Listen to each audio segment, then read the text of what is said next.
محمد بن عبداللہ یہ مادی ہوگا، میری بیٹی فاطمہ کی اولاد سے ہوگا، من اہل بیتی میرے اہل بیت میں سے ہوگا، میرے اہل بیت میں سے ہوگا، محمد بن عبداللہ مہدی میرے اہل بیت میں سے ہوگا۔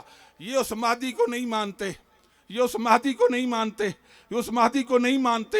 اس مہدی کے مقابلے میں ایک جھوٹا مہدی محمد بن حسن عسکری امت کو متعارف کرایا، کہتے ہیں ہم مہدی کو مانتے ہیں۔ کون سا مہدی؟ یہ مہدی محمد بن حسن عسکری مہدی، کہتے ہیں 6 سال کا بچہ تھا، 6 سال کا بچہ تھا جو غار میں گھس گیا۔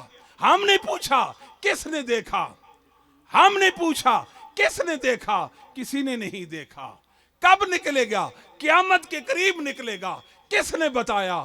اللہ نے نہیں، رسول اللہ نے نہیں، اہل بیت نے نہیں، پھر کس نے بتایا؟ لوگوں، دنیا کا سب سے بڑا جھوٹ محمد بن حسن عسکری ہے۔ اس جھوٹ پر یہ ایمان رکھتے ہیں۔ ان کا نظریہ ہے قرآن مہدی کے پاس ہے، جو اصلی قرآن ہے۔ مہدی قبر سے نکلے گا، عائشہ کو قبر سے نکالے گا، عائشہ کو میرے نبی کی حرمت کو رجم کرے گا، رسول اللہ کی بیوی کو رجم کرے گا، ابو بکر عمر پر کوڑے برسائے گا۔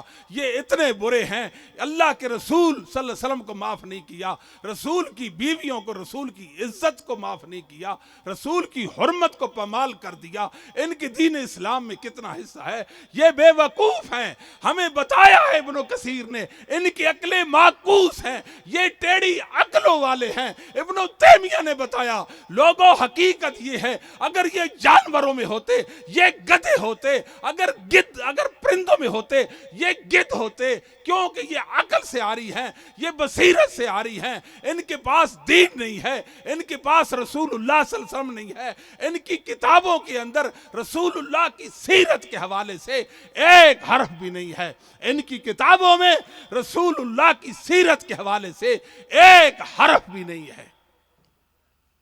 یہ جھوٹ بولتے ہیں، یہ کہتے ہیں بی بی فاطمہ ابو بکر کے پاس گئی تھی رضی اللہ تعالی عنہ، ابو بکر کے پاس گئی رضی اللہ تعالی عنہ۔ وہ کہتے ہیں گئی، فدق کے حوالے سے مطالبہ کیا، فدق کے حوالے سے مطالبہ کیا، ابو بکر نے انکار کر دیا۔ ابو بکر نے حدیث گھڑی، لا نورث ما ترکنا صدقہ، بی بی کو یہ حدیث گھڑ کے سنا دی۔ ان کی کتاب ہے الکافی، ابن بابویک محمد بن یعقوب کلینی کی الکافی، جس طرح مسلمانوں کی بخاری ہے تیسے ہی ان کی کافی ہے، اس کے اندر روایت ہے لا نورث ما ترکنا صدقہ۔ یہ حدیث ان کی کتاب کے اندر بھی موجود ہے۔ میرے اللہ کی شان دیکھیں، یہ حدیث جناب علی رضی اللہ تعالیٰ سے بھی مروی ہے۔ اگلی بات کہنا ہے، بیوی کو حصہ نہیں دیا، بیوی کو حصہ نہ دیا، بیوی ناراض ہو کے آ گئی، ناراض ہو کے آ گئی، غصہ ہو گئی، تادم وفات ابو بکر سے کلام نہیں کیا۔ میں کہتا ہوں مسلمانوں، آپ کو اس بات پر یقین دلاتا ہوں، کوئی آئے کوئی آئے کوئی آئے، ابھی ہم زندہ ہیں، آئے ہمیں گرفتار کر لے، دنیا کی کسی عدالت میں پیش کر دیں، رسول اللہ کا ادنا امتی ہونے کے حوالے سے، رسول اللہ کا محب ہونے کے حوالے سے، میں کعبے کے رب کو گواہ بنا کر آپ کو خوشخبری سناتا ہوں، اس عدالت کے اندر میں سیدہ فاطمہ کے حوالے سے اگر یہ ثابت نہ کر دوں فاطمہ ابو بکر سے ناراض نہیں ہوئی تھی، فاطمہ ابو بکر سے غصے نہیں ہوئی تھی، فاطمہ نے ابو بکر کو نہیں چھوڑا تھا، جو سزا یہ کہیں گے مجھے قبول ہے، نعرہ تکبیر، مجھے قبول ہے، مجھے قبول ہے۔ نعرہ تکبیر، مسلک حق، مسلک اہل حدیث، مسلک حق، مسلک اہل حدیث، شان صحابہ، عظمت صحابہ، نعرہ تکبیر۔ میں اہل حدیث کا نمائندہ ہوں، اہل حدیث کا دم خادم ہوں، میں ناقص اہل حدیث ہوں، مجھے فخر ہے محمد کریم کے صحابہ پہ۔ اللہ اکبر۔ میرے بھائیوں، انہوں نے جھوٹ بولا کہ نبی پاک کی بیٹی کو ابو بکر نے رضی اللہ تعالی عنہ نے باغ فتح نہیں دیا تھا، خیبر کی جاگیر نہیں دی تھی۔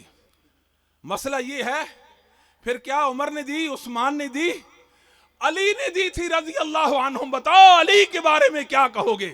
جو جواب علی رضی اللہ تعالیٰ کے بارے میں ہے وہی ابو بکر عثمان کے بارے میں ہو جائے گا۔ اور دوسری بات، جھوٹ بولا ابو بکر پر، ابو بکر صدیق ہے، ابو بکر صدیق ہے۔ امام ابو داود رحمہ اللہ تعالیٰ اپنے استاد مسدد بن مسرحد سے، وہ اپنے استاد ابو عوانہ سے، وہ اپنے استاد عثمان بن جعفر سے، وہ ثقفی، وہ اپنے استاد علی بن ربیعہ اسدی سے، وہ اپنے استاد اسماء بن حکم فزاری سے بیان کرتے ہیں، جناب علی کو کوئی صحابی حدیث بیان کرتا، جناب علی اسے حلف لیتے تھے، محض اطمینان اور یقین کی غرض سے اسے حلف لیتے تھے۔ علی رضی اللہ فرماتے ہیں حدثنی ابو بکر، حدثنی ابو بکر وصدق ابو بکر۔ علی میں تیری عظمت کو سلام کرتا ہوں۔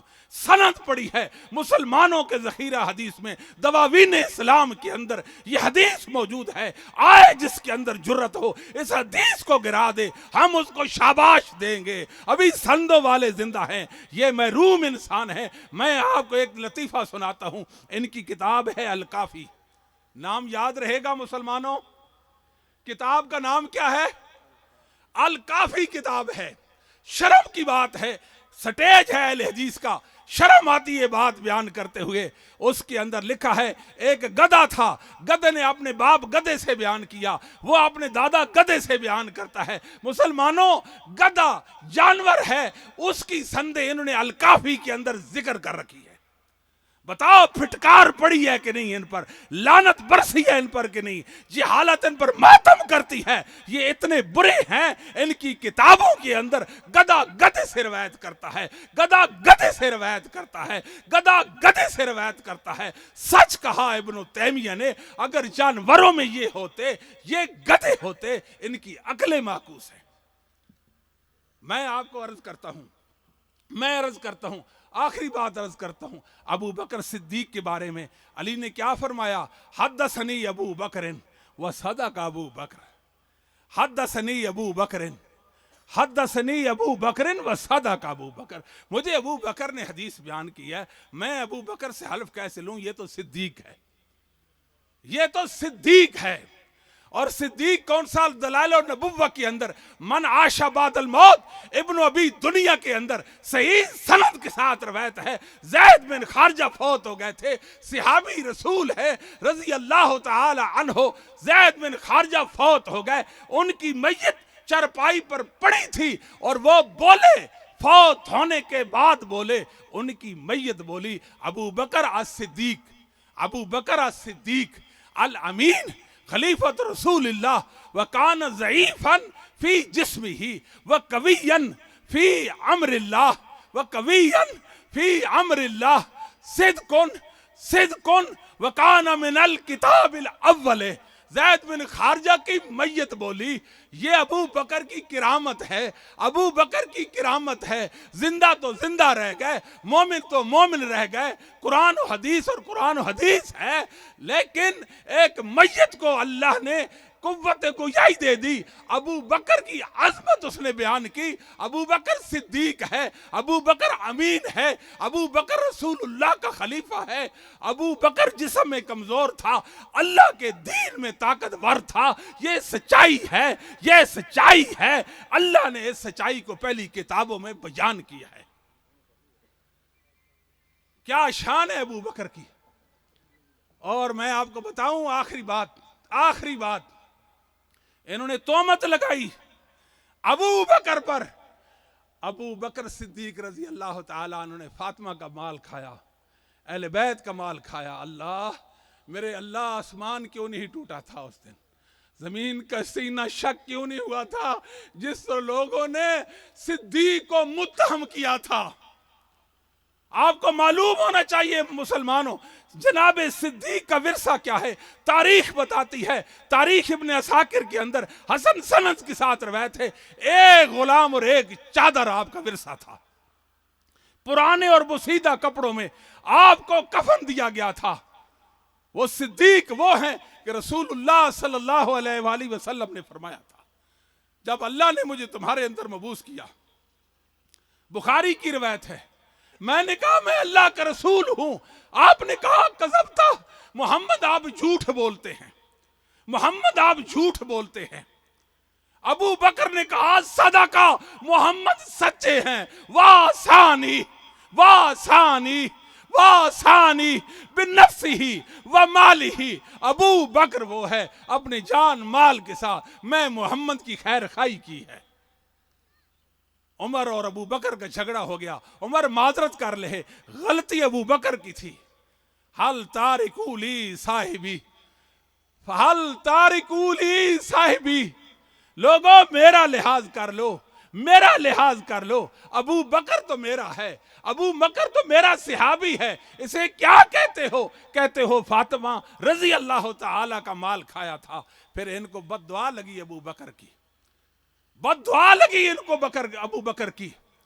آپ اٹھائیں توسی شیخ و طائفہ 460 ہجری میں مرتا ہے، آل استبصار کتاب 4 جلد ہے، صفحہ 155 ہے۔ کیا کہتا ہے؟ کہتا یہ ہے، کہتا ہے نحملہ علی التقیہ، ہمارے علماء نے کہا عورت کو میراث ملے گی، جبکہ ہمارا مذہب ہے، ہمارا دین ہے کہ عورت کو میراث نہیں ملے گی۔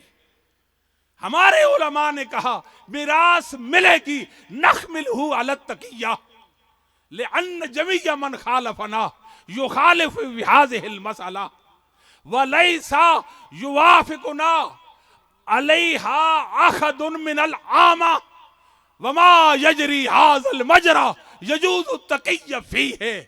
کہتے ہیں کرے کیا، ہم نے لوگوں کو منہ بھی تو دکھانا ہے کہ نہیں دکھانا، لوگ ہمیں تف تف کہیں گے، لوگ ہمیں گالیاں دیں گے، لوگ برا کہیں گے، تمہارے مذہب میں عورت کی میراث نہیں ہے، تمہارے مذہب میں بیٹی کا حصہ نہیں ہے، تمہارے مذہب میں میراث میں بیوی کا حصہ نہیں ہے، بہن کا حصہ نہیں ہے ظالموں۔ پھر ہم نے تقیتاً کہا وہ عورت کو حصہ ملے گا۔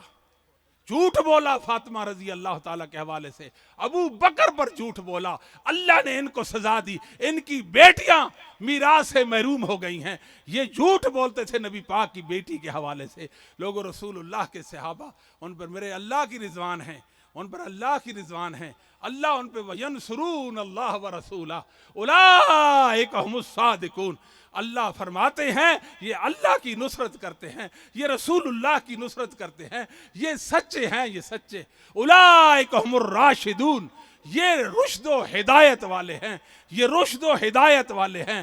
وَكَرَّهَ عَلَيْكُمُ الْكُفْرَ وَالْفُسُوقَ وَالْعِصْيَانَ، یاد رکھو کفر، فسوق، عصیان اللہ نے ان کے لیے ناپسندیدہ بنا دیا۔ یہاں رک کر ایک اور بات کہوں، صحابہ سے جتنیاں غلطیاں ہوئیں، صحابہ سے جتنے گناہ ہو گئے، صحابہ سے جتنی خطائیں ہوں گی، وہ ساری کی ساری اجتہادی تھی، امت کی تعلیم کا پہلو نکلتا تھا، تب ان سے ایسے ہو گئی۔ اور یاد رکھو صحابہ کی حسنات ایک ٹھاٹھے مارتا ہوا سمندر ہے، اور ان کی خطائیں اور سیئات سوئی سمندر میں ڈبوئے اپنے ساتھ پانی لائے، یہ صحابہ کی خطائیں ہیں۔ اور صحابہ محمد کا کیا کہنا، رسول اللہ کے کیا پیارے ساتھی تھے۔ سیدنا حاتم بن ابی بلتہ، صحیح مسلم کی روایت ہے، حاتم بن ابی بلتہ، ان کا ایک خادم رسول اللہ کے پاس آیا، کہتا ہے اللہ کے رسول حاتم جنت میں نہیں جائے گا، اللہ کی قسم حاتم جنت میں نہیں جائے گا، حاتم جنت میں نہیں جائے گا۔ شکایت کرتے حاتم کی، حاتم بدری ہیں۔ رسول اللہ صلی اللہ علیہ وسلم بولے، نبوت بولی، کذبتا، آپ خطا پر ہیں، آپ درست نہیں کہہ رہے، انہو لیدخلھا، ضرور بے ضرور حاتم جنت میں جائے گا۔ انہو قد شہد بدرا والحدیبیہ، یہ بدری ہے، یہ حدیبی ہے، یہ جنت میں جائے گا۔ کعب بن مالک کا واقعہ بھی مجھے بخاری مسلم میں نظر آتا ہے۔ مالک غسان نے خط لکھا کہ جب تبوک سے پیچھے رہ گئے، صحابہ نے ان سے بائیکاٹ کیا، ماحول ان پر تنگ ہو گیا اور ان سے سوشل بائیکاٹ ہو گیا، پریشان ہو گئے۔ ملک غسان نے خط لکھا، کعب میرے پاس آ جا، میں اپنے خزانوں کا منہ کھول دوں گا۔ کعب میرے پاس آ جا، میں اپنے خزانوں کے منہ کھول دوں گا۔ کعب بن مالک نے وہ خط پھاڑا، تنور میں پھینک دیا۔ ہائے وائے مجھ پر قیامت ٹوٹی ہے، کتنی بڑی مصیبت آ گئی ہے کہ رسول اللہ صلی اللہ علیہ وسلم میری قیمتی متاع ہے، میرا ایمان اور دین ہے۔ دنیا میں کہتی ہے رسول اللہ کو چھوڑ دو، آؤ ہمارے پاس، ہم آپ پر خزانوں کے منہ کھولیں گے۔ آخری بات صحیح بخاری و مسلم میں ہے، ابو سعید خدری رضی اللہ تعالیٰ بیان کرتے ہیں، اللہ تعالیٰ اہل جنت کو، مومنوں کو جنت میں داخل کر دیں گے، جنت میں داخل کر دیں گے۔ اللہ تعالیٰ فرمائیں گے احل علیکم رضوانی، احل علیکم رضوانی، احل علیکم رضوانی، لوگوں آپ پر میری رضا واجب ہو چکی ہے۔ مومنوں آخری انعام میری جنت میں، نعمت والی جنت میں ہر انعام سے بڑا انعام یہ ہے کہ میری رضا تم پر واجب ہو گئی ہے، میری رضا تم پر واجب ہو گئی ہے۔ فلا اسخط علیکم بعدہ ابدا، فلا اسخط علیکم بعدہ ابدا، آج کے بعد میرے بندو تمہیں جنت کا خلد نصیب ہو گیا ہے، تم ابد الاباد تک، ہمیشہ سے ہمیشہ تک سرمدی زندگی جنت میں رہو گے۔ میں نے اعلان کر دیا ہے آخری انعام کہ میرا اعلان تمہارے متعلق یہ ہے کہ میری تم پر رضا ہے، میری رضا تم پر ہو گئی ہے۔ وہ اہل جنت کو جو سب سے آخر میں اللہ انعام دیں گے، اصحاب محمد کو میرے مولا نے دنیا میں دے دیا تھا۔ وآخر دعوانا الحمدللہ رب العالمین۔ کتاب اللہ حدیث مصطفیٰ کی ترجمان، مرکزی جمعیت اہل حدیث پاکستان۔